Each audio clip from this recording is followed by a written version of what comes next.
palën e mbrosur të demokracisë nuk e kishin. Because the EU is not only a union of economists, BE-ja nuk është vetëm një bashkim ekonomish. Është makineria më e sofistikuar e transferimit të dijeve për ndërtimin e institucioneve demokratike që ka krijuar ndonjëherë njeriu. Ja pse, me çdo kusht, duhet qëndruar me BE-n përmes dëshpërimeve, vonesave, buzëqeshjeve të ngrira, e mbledhjeve të ftohta akull e ndonjëherë edhe poshtëruese, ne nuk hoqëm dorë derisa u bën më të ngrohta, më të parashikueshme, pa asnjë vonesë. Dhe është e trisht të mendosh pse. Vladimir Vladimirovich Putinit. Come to normal in that front and the cold hits again in our front, we will keep going. Nëse gjërat kthehen në normalitet në frontin e tyre dhe do të bëhen të ftohta në frontin ton, ne do të vazhdojmë sepse alternativa nuk është një union tjetër, është asnjë bashkim, është asnjë rrugdalje. Dhe historia na ka mësuar që jashtë Europës kombet e vogla shndrohen në prek. Po e di, to nuk janë ditët më të mira për Europën demokratike e për vetë BE-n. Lufta është kthyer me agresionin mizor të Rusisë në Ukrainë. Konkurenca globale po minon udhëheqjen ekonomike teknologjike të Europës, ndryshimi i klimës nuk është më një profeci, por tashmë zjarr që po djeg pyet Europës dhe po përmit rrugët e Europës. Polarizimi e keqinformimi gryen vetë oksigjenin e demokracisë, që është besimi. Rendi I pasuar në rregulla për qeshet hapur në çdo cep. E rendi shumë palë është dikur premtim I shenjtë I bashkë ekzistencës, sot me frym përmes një respiratori. Kjo është bota në cilën jetojmë. E në këtë botë të rishduar kryq nuk është alternativë. Bashkimi nuk është luks, është mbijetesë. Siç thoshte Václav Havel. Shpëtimi I kësaj bote njerëzore zgjendet askund përveç se në zemrën njerëzore. Dhe kështu është edhe për Europën, shpëtimi I saj gjendet në zemrën e saj. Dhe zemra e saj mund të rrah vetëm përmes bashkimit. Dhe këtu më lejoni të bëj pak provokuesin. Rusia shkon në luftë për të marrë Ukrainën. Ukraina kërkon të merret vetëm nga Europa dhe Europa thot nuk jeni gati për ne. Sa absurde është kjo. Edhe të marrim sigurinë. Një Europë e paplot ndjell rreziqe. E të marrim prosperitetin, zgjerimi shton tregjet, fuqizon zinxhirët e furnizimit, nxit inovacionin. E kundërta bën krejtësisht të kundërta. Vlerat tregon se Europa është një grup parimesh, shteti së drejtës, demokracia, të drejtat e njeriut, jo vetëm Jacques Delors, I cili është I lidhur mjaft ngushtë me të gjithë ju përmes këtij kolegji, thoshte Europa është rrëfenj vullneti, jo pashmangshmërie. E na duhet ky vullnet për të bashkuar Europën. Dhe nuk e kuptoj në fakt. Vërtet, fjalën zgjerim kur bëhet fjalë për Shqipërinë apo Ballkanin Perëndimor, sepse kur një organizëm, një objekt a shtëpi zgjerohet, do të thotë që zgjeron perimetrin e vet. Ndërkohë që ne nuk jemi jashtë perimetrit e Europës sot, jemi brenda saj. Pra më shumë se zgjerim është ribashkim. Është një integrim I plot I organizmit të saj. Dhe mos harroni që Bashkimi Evropian është realiteti I parë në historinë e hartave e të gjeopolitikës me dy kufi, një kufi të jashtëm dhe një kufi të brendshëm. Dhe brenda këtij kufirit të brendshëm jemi ne, Ballkani, si një fetus në mitrën e një gruaje shtatzëne. Mendoj kështu që më së fundi jemi në rrugë të mbarë.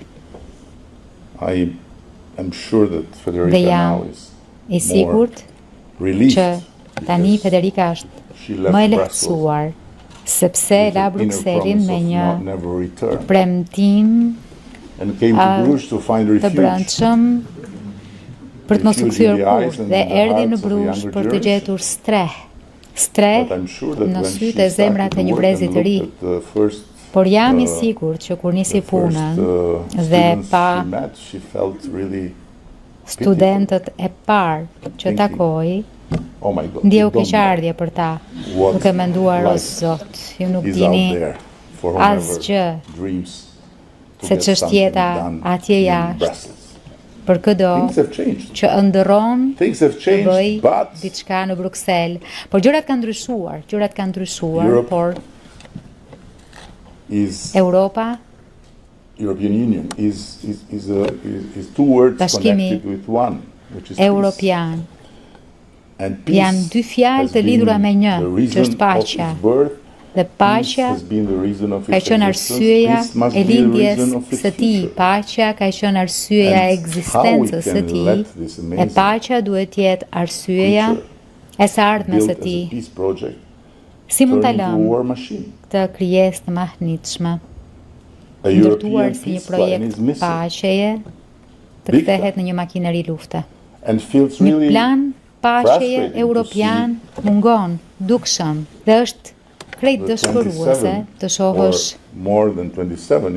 27, më shumë se 27 përfshine, që presin nga diku jashtë perimetrit të jetës sonë, dikë që ta gjejë ndonjë zgjidhje.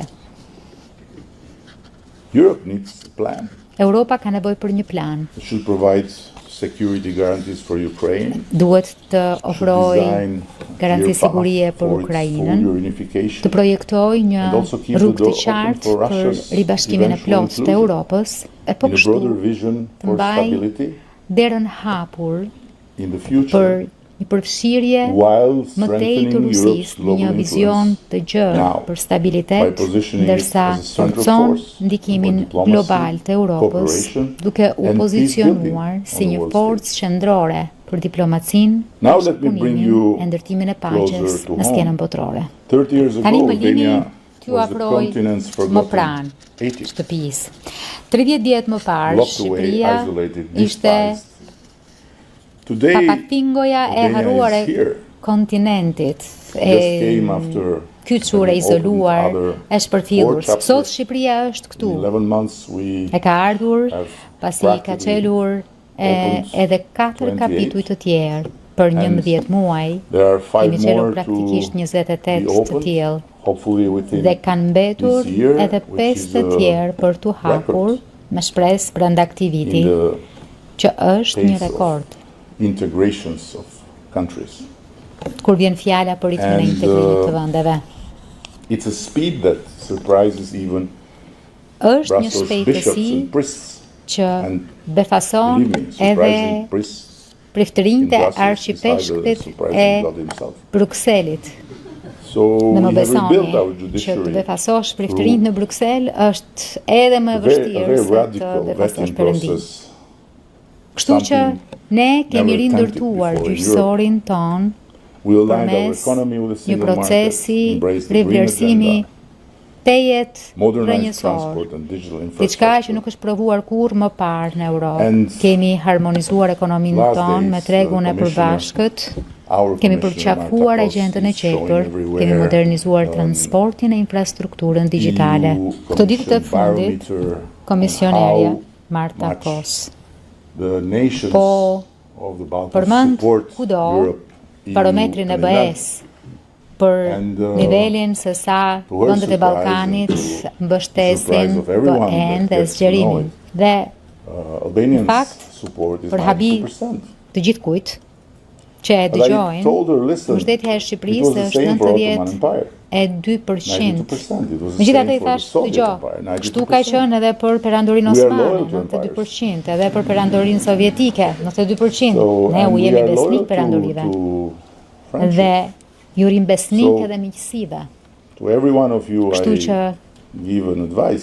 gjithsecilit prej jush i jap një këshill, siguroni të keni një mik shqiptar. Siguroni. Mund të mos keni kurrë nevojë për të, por një ditë, në një orë ku ju duhet dikush, shqiptari do t'jetë i pari që do të vrapoj drejt jush. Federica e di këtë gjë, prandaj do pasaportën shqiptare. Kështu, në një hakmarrje të ëmbël ndaj së shkuarës sonë, Shqipëria tashmë është një nga vendet më të vizituara në Europë. 12 milion vizitorë në vit, në një vend prej 2.5 milionësh, është diçka shumë e madhe. Dhe këta njerëz, më së fundi, po përhapin fjalën që vendi ynë nuk është një vend i zymt, pa diell, e kriminal, shansi më i mirë është të vjedhin dhe më i keqi është të përdunojnë. Shqipëria nuk është asgjë nga këto. Në të kundërt, të gjithë ata që vinë nga mbar Europa e kuptojnë realisht se Shqipëria është vendi me nivelin më të ulët të vjedhjeve të shtëpive në Europë. Mbretëria e Bashkuar kryeson. Ata thonë se po, sepse shqiptarët kanë ardhur te ne. This is how you become when you leave European Union. Kështu bëhesh kur lë Bashkimin Evropian. You speak a lot of nonsense. Flet shumë gjepura.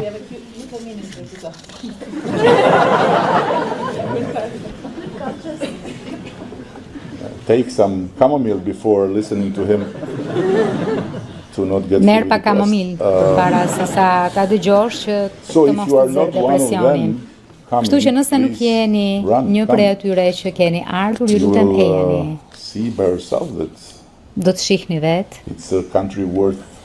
që është një vend të cilin ja vlen ta vizitosh.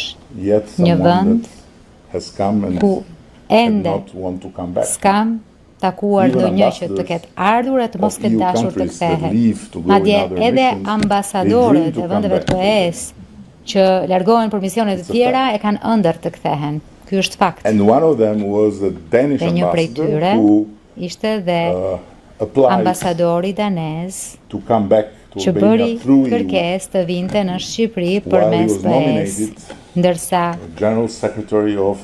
ishte emëruar si sekretari i përgjithshëm i ambasadës daneze në Pekin dhe në fakt më erdhi mjaft habi që donte të vinte në Shqipëri e të linte Kinën dhe i shkrova çfarë po ndodh. Ai më tha nuk e kupton.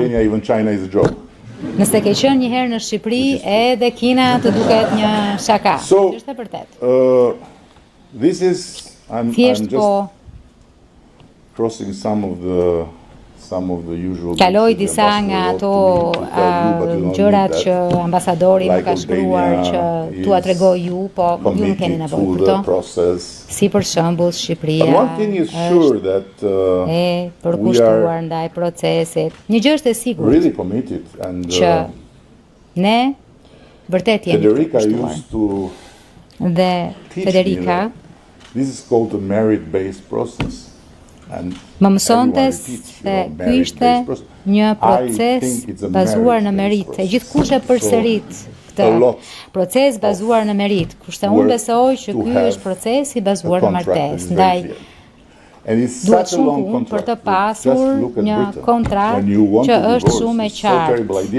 Dhe është kaq e gjatë si kontratë sa që shikoni Britaninë, në momentin që do të divorcohesh, është një ide kaq e tmerrshme, sepse nuk çlirohesh kurrë nga ajo martesë dhe të shmendesh gjithmonë më shumë. Kështu që Më mirë, As I said before, and ri aty brenda, sillu mirë dhe shijo shoqërinë e mirë. Siç e kam thënë më parë dhe përsëris, e vërteta është se qyshse Putini pushtoi Ukrainën, procesi u bë real, në kuptimin që më së fundi BE-ja jo vetëm e kuptoi me fjalë, por edhe e tregoi me vepra, duke nxitur për një integrim të shpejtë. Dhe kuptoi edhe diçka thelbësore që ne e kemi thënë për herë. Nuk është diçka që duhet ta bëni ju për ne, është diçka që duhet ta bëni për veten. Pikërisht për të njëjtat arsye që ato segmente të shoqërive kundër zgjerimit po thonë jo. Sigurin, për sigurin e vetë. Dhe tashmë është shumë e qartë. Lufta në Ukrainë I bëri iluzionet cope thërime, na kujtoi diçka që dikur Europa e dinte shumë mirë, paqja s'është kurrë e përhershme, duhet mbrojtur për ditë. Dhe duhet të jetë in the daily life without needing to have a war to realize how precious it is. Jetës përditshme, pa pasur nevojë për një luftë që të na tregojë se çmuar është, e zgjerimi, a ribashkimi, siç unë e them, është pjesë e kësaj mbrojtjeje, por nuk është vetëm mbrojtje, është edhe mundësi. Çdo zgjerim a ka sjellë Spanja, Portugalia, Irlanda, Europa Qendrore. Dhe çdo herë zgjerimi ka qenë një motor rritje. Sot, me fuqi të tjera që po shfaqen Kina, India, Brazili, më të reja, më të uritura, më të shpejta. Europa jo vetëm rrezikon të kurret politikisht, po rrezikon të mbetet pas ekonomikisht. E të humbas rëndësinë e saj.